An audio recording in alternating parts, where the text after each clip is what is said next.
둘의 방향성부터가 명확하게 다르다고 생각해요. 임영웅 씨가 최근에 하는 음악을 들어보면 그건 트로트가 아니거든요. 임영웅 씨가 갖고 있는 어떤 폭발력, 임영웅의 어떤 확장성 이런 거랑 비교하면 김호중의 열세라고 보거든요. 이렇게 정면 승부하는 것보다는 차라리 본인이 잘할 수 있는 걸 계속하는 거죠. 김호중 씨를 제가 볼 때는 팝페라 싱어라고 저는 생각을 합니다. 트로트의 왕자가 이런 케이팝스러운 노래도 하네라는 인상을 계속해서 그 아티스트들은 주고 싶어 하는 것 같아요. 이들이 그 성인 가요 시장을 다시 한번 가요계에 개척하고 뿌리내리고 있다고 생각해요.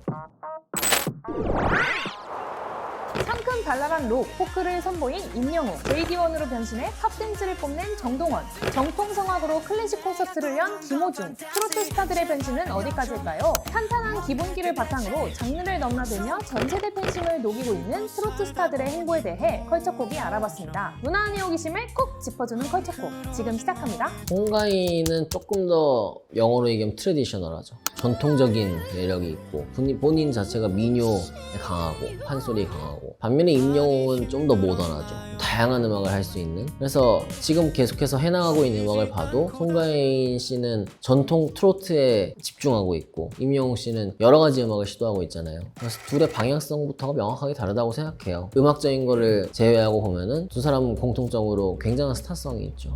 물론 이제 스타성은 지금 스타가 됐으니까 하는 얘기일 수도 있겠지만은 결국 스타가 되는 데는 본인들이 가지고 있는 잠재력 이런 게 있단 말이에요. 그런 면에서 볼 때 아이코닉한 개성, 본인의 어떤 특성 이런 것들이 분명히 있었다는 생각이 들어요. 미스트롯 우승자와 미스터 트롯 우승자가 공통점을 가지고 있다고 생각을 하거든요. 송가인 씨와 양지은 씨는 모두 국악을 전공했다는 공통점이 있고, 그들의 보컬을 들어보면은 굉장히 풍부하고 거의 뭐 터져 나갈 듯한 아주 폭발적인 성량을 가지고 있어요. 반면에 이제 임영웅 씨와 안성훈 씨 같은 경우는 들었을 때 굉장히 부드럽다는 인상을 받죠. 그러니까 섬세하게 가창을 한다. 그리고 성량도 물론 당연히 기본적으로 갖추고 있지만 미스트롯의 우승자들과 미스터 트롯의 우승자들이 해나가는 음악의 방향이 당연히 다를 수밖에 없다라고 생각이 드는 거죠. 미스트롯 같은 경우는 지금까지 국악을 전공하신 분들이 우승을 하셨기 때문에 그분들이 활동을 할 때는 당연히 트레디셔널한 방향으로 가는 것이고, 음악을 할 때도 아무래도 좀 전통 가요나 성인 가요의 영역에 이제 머무르는 반면에 임영웅 씨나 안성훈 씨 같은 경우는 물론 트로트라는 기반이 있습니다만, 임영웅 씨가 최근에 하는 음악을 들어보면 그건 트로트가 아니거든요. 어덜트 컨템퍼러리라는 말도 있는데 그것도 사실 저는 적합하지 않다고 보고 그냥 대중음악을 한다고 생각을 하고요. 안성훈 씨도 아마 그런 음악을 더 많이 해나가지 않을까 하는 생각이 있어요. 여성들을 한정해서 보면은 따라 부르고 싶은 음악, 따라 부를 수 있는 음악을 많이 하는 것 같아요. 그러니까 아무래도 텔레비전의 주 시청자들, 그리고 이 프로그램들의 주요 시청자들은 웬만하면 여성들이란 말이죠. 특히 이제 기성세대 여성들, 이분들이 따라 부르고 싶은, 그리고 내가 따라 부를 수 있을 것 같은 그런 음악들을 아주 잘하는 사람들이 여성 우승자들이 많았고, 남성 우승자들은 그들도 결국은 여성이란 말이에요. 그래서 이들의 위로받고 싶고 기대고 싶고, 그리고 어떤 나를 이제 어린 시절로, 젊은 시절로 되돌려주는 것 같은 그런 오빠 같은, 한마디로 얘기해서 팝스타의 성격을 가지고 있는 인물들이 우승을 하고 있다. JD1의 앨범 커버 그리고 테마 이런 것들을 봤을 때 결국 그분이 하시고 싶은 음악은 이런 음악이 아닌가라는 생각이 듭니다. 미스트롯, 미스터 트롯 이런 오디션 경연 프로그램은 트로트 장르의 부흥이 아니라 이 프로그램 쇼에 인기가 있는 거거든요. 그렇기 때문에 이 쇼를 통해서 내가 인지도를 쌓고, 그래서 내가 하고 싶은 음악을 하겠다. 당연히 아티스트라면 이런 생각을 할 수 있거든요. 그래서 JD1은 보면 약간 요즘 가요계에서 유행한다 싶은 요소들이 엄청나게 많아요. AI, 사이버틱한 의상, 그리고 K-팝 댄스곡, 이것들이 이제 다 조합이 되니까 뭔가 어디서 많이 본 듯한 여러 가지 이야기들, 이런 느낌을 많이 받았고, 그러다 보니까 이제 데뷔를 했을 때 트로트의 왕자가 이런 K-팝스러운 노래도 하네라는 인상을 계속해서 그 아티스트들은 주고 싶어 하는 것 같아요. 트로트 가수 정동원일 때는 귀여운 매력을 많이 보여주고 싶어 하는 것 같고, 그 나이대에 맞는, 그래서 기성세대 봤을 때 어린 조카, 뭐 아니면 뭐 손자처럼 볼 수 있는 아이의 재롱 같은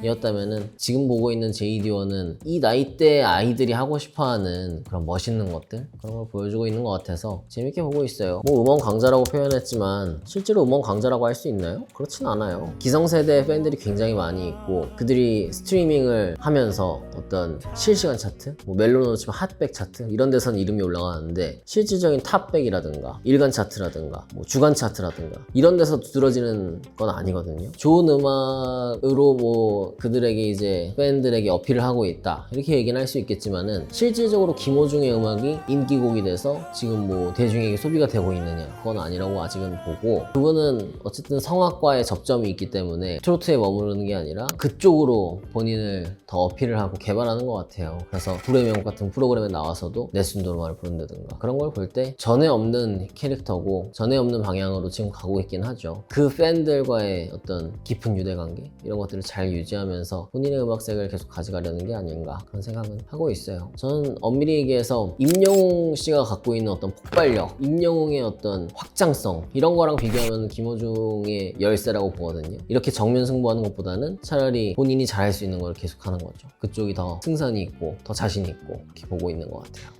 김호중 씨를 제가 볼 때는 트로트 가수라고 저는 이제 생각을 안 하고요. 파페라 싱어라고 저는 생각을 합니다. 그래서 최근에 안드레아 보첼리가 김호중 씨한테 곡을 줘서 굉장히 화제가 되고 3월달에 대규모 관현악단과 함께 이제 무대를 펼친다고 하는데, 사실 한국에서 파페라 테너 하면 이명주 씨밖에 이야기가 안 나오는 상황에서 김호중 씨가 등장했기 때문에 그런 장르는 사실 언제나 우리에게 필요한 음악이거든요. 뭐 물론 그게 대중가요적으로 음원 강자가 되거나 뭐 앨범이 날개 돋친 듯 팔려 나가거나 그런 일은 없겠습니다만 항상 필요로 하는 영역이 있는 음악이란 말이에요. 그래서 김호중 씨가 그런 영역을 개척해서, 그리고 안드레아 보첼리랑 콜라보레이션을 하는데 엄청난 영예인 거죠. 저는 그들이 결국 성인 가요 시장을 다시 개척하고 만들었다고 생각해요. 우리 대중음악이 80년대, 90년대 초반까지는 그래도 성인 가요 시장이 있었거든요. 꼭 트로트가 아니더라도 기성세대가 좋아하는, 어른들이 좋아하는, 뭐 여기서 어른은 진짜 20살 넘은 성인이 아니라 최소 50대 이들이 좋아하는 음악을 꾸준히 계속해주는 가수들이 있었단 말이에요. 그리고 인기도 있었고 방송도 많이 나오고. 근데 이게 IMF 딱 들어가면서 경제가 완전히 고꾸라지고 이 기성세대가 전혀 이 문화랑 확 멀어지면서 그때 이제 K-POP이라고 하는 뭐 H.O.T, 잭스키스, S.E.S 쭉 나오고 이러면서 음악 시장이 완전히 개편이 된 거예요. 그리고 나서는 진짜 뭐 장윤정, 박현빈 이렇게 몇몇 특이사를 제외하고는 성인 가요 시장이 그냥 없어졌어요. 그러니까 이들이 들을 수 있는 음악이 다 옛날 음악밖에 없는 거죠. 그리고 새로 나오는 가수들은 다 어렵고 우리의 정서와 맞지 않고 그런 상황이었는데, 이게 어쨌든 종편 채널이 나오고 그 기성세대와 좀 더 붙어있는 채널이죠. 정서적으로도 그렇고 뭐 시청률 여러 가지 면에서 그들에게 어필할 수 있는 이 트로트 프로그램들이 나오고 하면서 뭐 여러 가지 트로트 스타들이 나왔는데, 이들이 그 성인 가요 시장을 다시 한번 가요계에 개척하고 뿌리내리고 있다고 생각해요. 그래서 그들을 다시 음악 시장으로 데리고 왔다? 저도 어른들이 들을 수 있는 음악, 그리고 그들이 향유했던 문화가 정말 설 자리가 좁아지고 있거든요. 그리고 그들을 위한 음악 프로그램도 거의 없어요. 그러다 보니까 미스터 트롯 경연 프로그램이 거기 출연하는 사람들도 내가 굳이 트로트라는 장르에 프로그램 내에서는 이제 당연히 충실하지만 그 다음부터는 내가 하고 싶은 음악을 하고 그 음악의 방향도 나를 이제 사랑해주는 팬덤에게 어필할 수 있는 80년대 90년대 풍의 팝을 가져오는 것이, 저는 그게 아주 자연스러운 행보라고 보고, 그리고 그 참가자들과 그 출신 아티스트들이 그렇게 해야 이 시장이 살아난다고 봐요.